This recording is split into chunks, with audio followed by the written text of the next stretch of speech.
ఓం నమో భగవతే శ్రీరమణాయ. Professor K Swaminathan.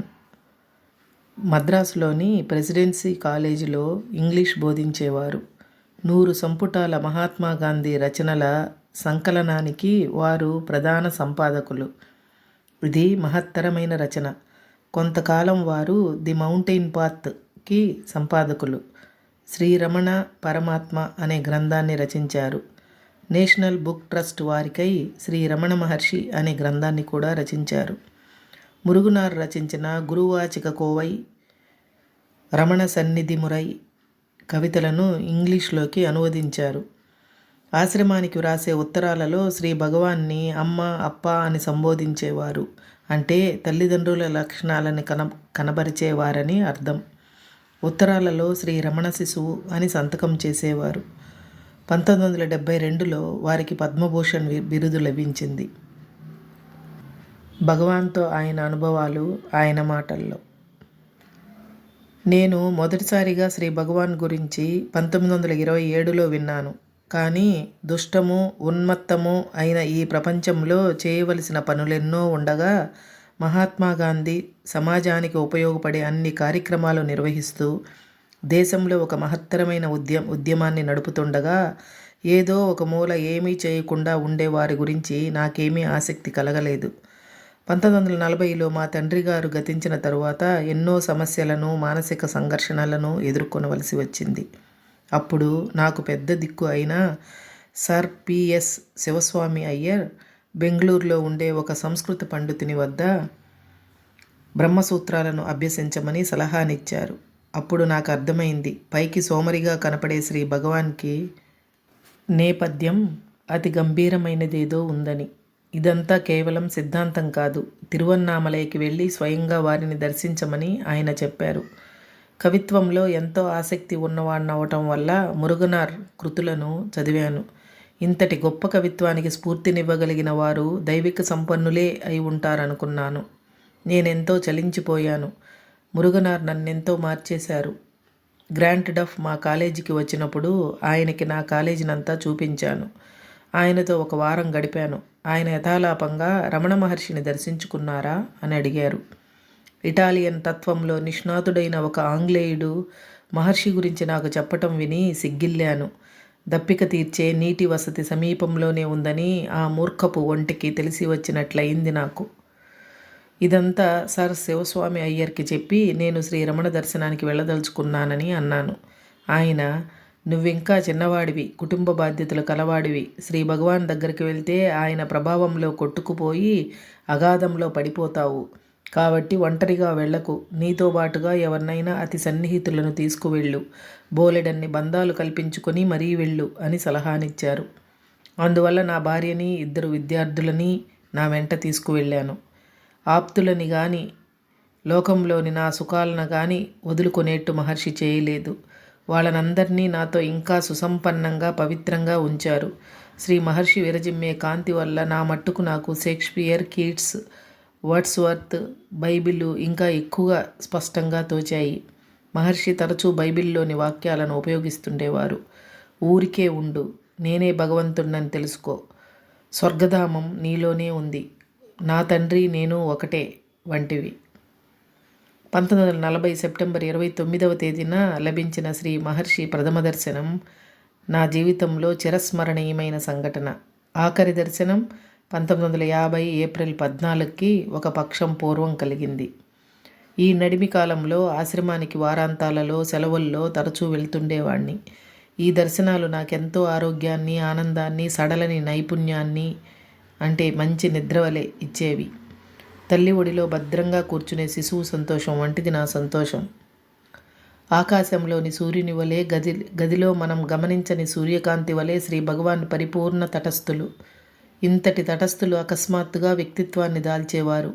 ఎంతో సాత్విక శక్తిని, మానవత్వాన్ని, సొగసుని, తల్లి వలె మాతృత్వాన్ని కనపరిచేవారు. ఎదుటివారి అవసరాలను బట్టి తమ చిదానందాన్ని అతి సూక్ష్మంగా ఎరుకపరిచేవారు. సూర్యుడు దిగివచ్చి చంద్రకాంతి వలె మనతో వ్యవహరించేవారు. మనస్సుకి వెలుగునివ్వటానికో, అన్నాన్ని వండటానికో, ఇంట్లో అగ్ని ఇవ్వటానికో అన్నట్లు. ఒక బాలుని వలె శ్రీ భగవాన్ నేను చదివే షేక్స్పియర్ రచనలను, కీట్స్ లేఖలను వినేవారు. ఏ వాక్య సముదాయానికి ఉన్న అందం దానిదే. కానీ ప్రతిదానిలోని ప్రత్యేకతను, వాటిలో విశ్వవ్యాప్తమైన సత్యాన్ని శ్రీ భగవాన్ శీఘ్రంగా నమ్మకం కలిగే విధంగా వివరించేవారు. వ్యతిరేక సామర్థ్యం అంటే నెగటివ్ క్యాపబిలిటీ అనే అంశంపై కీట్స్ వ్రాసిన కవితను విని శ్రీ భగవాన్ సంస్కృతంలో వలె ఇంగ్లీష్లో కూడా ఉపనిషత్తులున్నాయన్నమాట అని వ్యాఖ్యానించారు. షేక్స్పియర్ రచనలలోని భాగాలను విని వాటిని గురించి చర్చించి వాటిని శ్లాఘించి శ్రీ భగవాన్ షేక్స్పియర్ ఆత్మ ఈ పంక్తులు వ్రాస్తూ ఆనందించింది. మనంగా మళ్ళీ పుట్టి తరువాత వాటిని చదివి ఉంటే తాను కూడా మళ్ళీ సంతోషించవచ్చు అన్నారు. అందువల్లనే కాబోలు మురుగునార్ని కవితలు వ్రాయమని శ్రీ భగవాన్ ప్రోత్సహించేవారు. ఆ కవితా స్రవంతిలో ఒక్కోసారి వారు కూడా పాల్గొనేవారు. ఉమ్మడి సంతోషం ద్వారా ద్విగుణీకృతం కావటానికి. మురుగునారు వేల కొద్దీ వ్రాసిన కవితలకు, ఇతరులు వ్రాసిన వాటికి వారే కదా స్ఫూర్తి. శ్రీ భగవాన్ శ్రీరామచంద్రుని సాహసోపేతమైన సేవకుడు ఆంజనేయ స్వామితో మహాత్మా గాంధీని తరచూ పోల్చేవారు. ఒకసారి ఆంజనేయ స్వామిని చిరంజీవి అంటాం. అంటే దాని అర్థం ఒక కోతి అలా ఎల్లకాలం సజీవంగా ఉంటుందని కాదు. ఈ భూమిపై ఎప్పుడు ఎవరో ఒకరు శ్రీరాముని దాసులుగా, అంటే మీ గాంధీ వలె ఎవరో ఒకరు ఉంటూనే ఉంటారని అర్థం అని కూడా అన్నారు. నెల్లూరు కాలేజీలో తెలుగు అధ్యాపకుడు రంగాచారి శ్రీ భగవాన్ని నిష్కామ కర్మ అంటే ఏమిటో వివరించమన్నాడు. సమాధానం లేదు. కొంతసేపు తర్వాత భక్తులు రంగాచారి కూడా రాగా గిరిపైకి శ్రీ భగవాన్ వెళ్ళారు. దారికి అడ్డంగా లావుపాటి కొమ్మ ముళ్లతో సహా పడి ఉంది. మహర్షి తీసుకొని దానిపై ముళ్లను కోసేశారు. కొమ్మనంతా సాపు చేసేసి బిరుసైన ఆకుతో దానికి నగిషి పెట్టారు. చక్కని కర్రలాగా తయారు చేశారు. కొన్ని గంటల పని. తన కర్రను పోగొట్టుకుని ఆదారునే వస్తున్న ఒక గొల్లవానికి దాన్ని బహుకరించారు. బోధనా విధానంలో ఒక కొత్త పాఠాన్ని తాను నేర్చుకున్నానని రంగాచారి ఒప్పుకున్నాడు. అతను అడిగిన ప్రశ్నకు పరిపూర్ణమైన కార్యరూపమైన సమాధానాన్ని శ్రీ భగవాన్ ఇచ్చారు. కార్ల్ జంగ్ అనే స్విస్ సైక్రియాటిస్ట్ ఒక వ్యాసంలో శ్రీరామకృష్ణుని, శ్రీ రమణ మహర్షిని పోలుస్తూ భక్తి నుండి జ్ఞానానికి పురోగమనం అది అన్నారు. ఇది వినగానే శ్రీ భగవాన్ నిటారుగా కూర్చుని ఆ పోలికకు అభ్యంతరం చెప్పారు. ఏ దారిన శిఖరాన్ని చేరినా తరువాత మిగిలిన మార్గాలన్నీ అర్థమవుతాయి. శ్రీరామకృష్ణునికి తెలియనిది ఏమిటి అసలు? అదేవిధంగా తమని జ్ఞాని అని, మహాత్మా గాంధీని కర్మయోగి అని పోలికలు తెస్తుంటే నచ్చేది కాదు వారికి.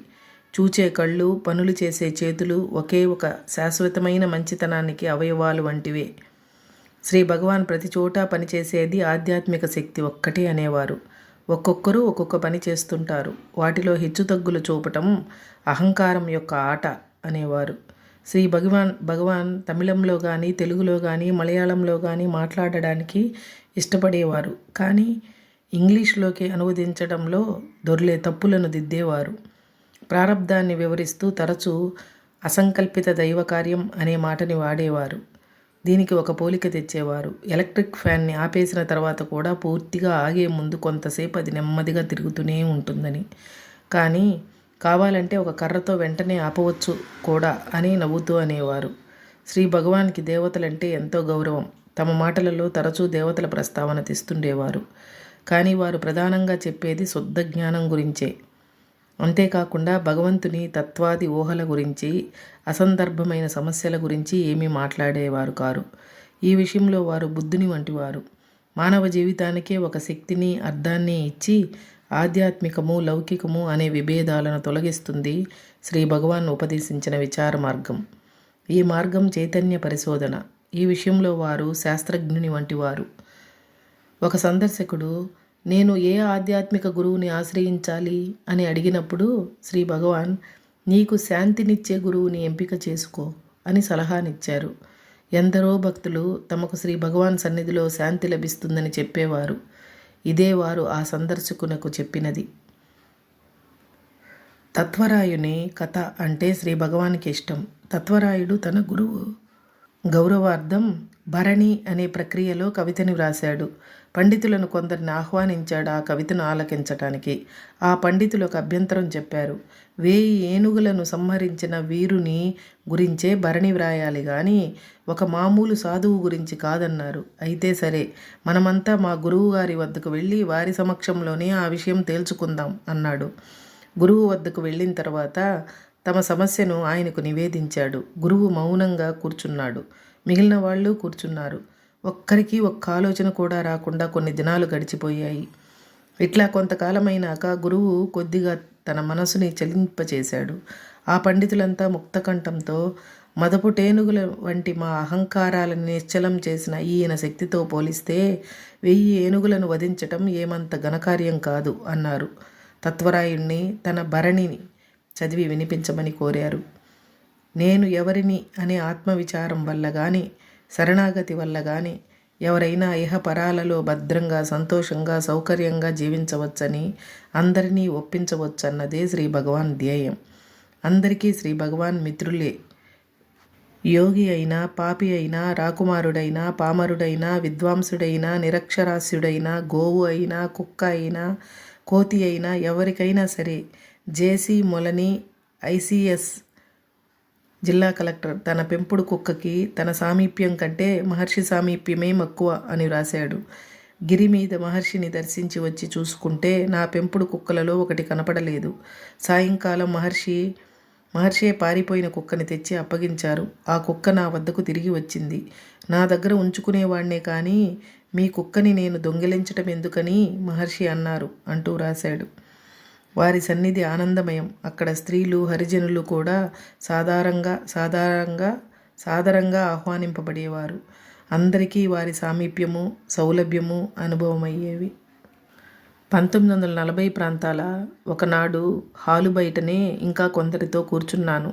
శ్రీ భగవాన్ సోఫా మీద జారగిల్లి పడుకున్నారు. కొందరు విద్వాంసులు ఉపనిషద్ వాక్యముల కొన్నిటిని ఎంతో గంభీరంగా, తీవ్రంగా చర్చిస్తున్నారు.